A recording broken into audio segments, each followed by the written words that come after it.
Hello hi अस्सलाम वालेकुम to everyone. Hope so 10th class के सभी स्टूडेंट ठीक ठाक और खैर खैरियत से होंगे। आज हम करने जा रहे हैं चैप्टर नंबर 12 वेव का numerical number 1। The wave length of a wave is 2 metre. एक वेव की जो वेव लेंथ है वो 2 मीटर है और उसकी फ्रीक्वेंसी जो है 5 हर्ट्ज है और उसकी स्पीड हमने फाइंड करनी है। What is the speed of wave? जो वेव है उसकी स्पीड क्या है? हर वेव की क्या होती है, कोई ना कोई स्पीड होती है।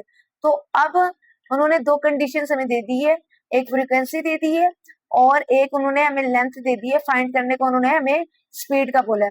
तो सबसे पहले गिवन डाटा बनाएंगे बोर्ड पैटर्न के अकॉर्डिंग। गिवन डाटा बनाना बहुत ज्यादा जरूरी होता है। अगर आप गिवन डाटा बना देते हो ना तो और लास्ट पे रिजल्ट लिख देते हो, बीच में कुछ भी नहीं लिखते, तो बोर्ड वाले आपको 1 या 2 नंबर जरूर दे देते हैं। गिवन डाटा के अंदर सबसे पहले हमारे पास क्या है, वेवलेंथ, जिसको हम किस चीज से शो करते हैं, इस तरह के सिंबल से शो करते हैं और वो हमारे पास है 2 मीटर्स। उसके बाद हमारे पास फ्रीक्वेंसी, जिसको हम एफ स्मॉल एफ से डिनोट करते हैं और वो में हमारे पास 5 है, 5 हर्ट्ज।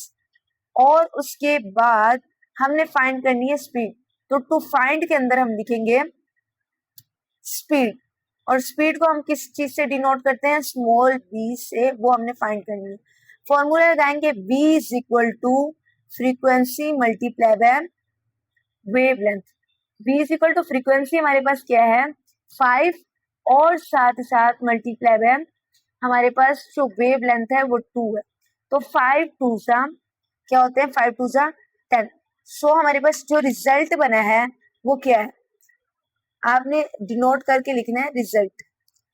तो रिजल्ट हमारे पास जो स्पीड है वो इज इक्वल आई है v is equal to 10 metre पर सेकेंड। मीटर पर सेकेंड, ये आपने यूनिट लास्ट में लिखना है। तो स्पीड हमारे पास आई है मीटर पर सेकेंड।